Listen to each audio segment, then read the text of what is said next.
Hello, I'm Dyas of the Fine Cheese Company in Bath. Quite exciting today. We're going to talk about goat's cheese. It's one of my favourites and I'm really thrilled to be able to talk about Timsbury. I'm thrilled because it comes from Bath and I'm from Bath and the shop's in Bath, so that's a perfect match straight away.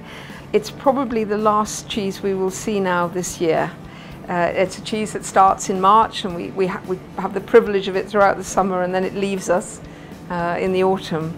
So this is summer's last hurrah and I'm going to enjoy it, and I'd like you to enjoy it as well. The most extraordinary thing about it is the texture.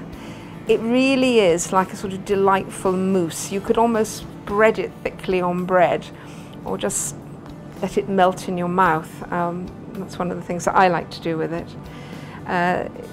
It's very fresh and lemony tasting. That's because it is such a young cheese. It's only 10 days old. I mean, it's a real baby.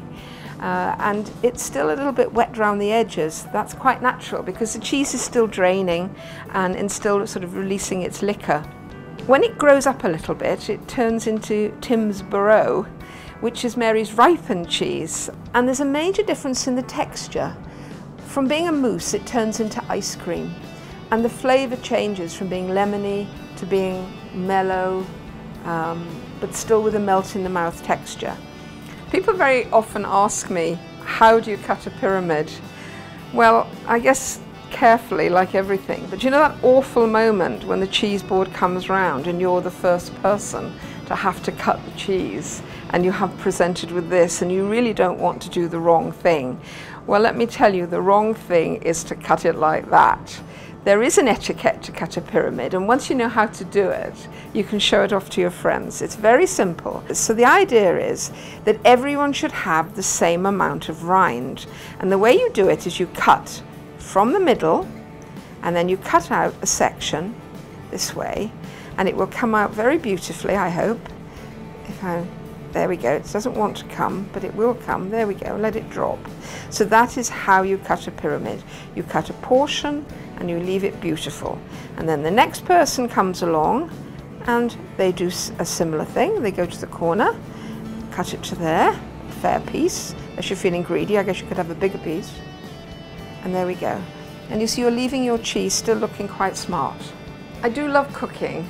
But sometimes, you know, you get home and you just want to do something very quick, very simple, very easy. You don't want to pick up Nigel Slater, even that's too difficult.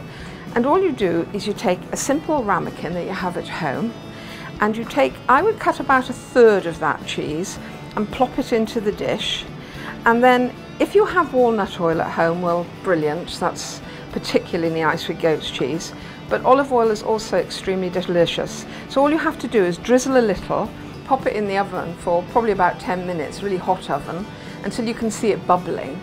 And then very carefully take it out, and there you have your dish. It's finished, it's ready. I like to serve it with a beetroot salad and some good crusty bread, and you just have to be very careful you don't burn your mouth. I defy anybody not to think that you did something very clever to it, when actually all you did was something very simple.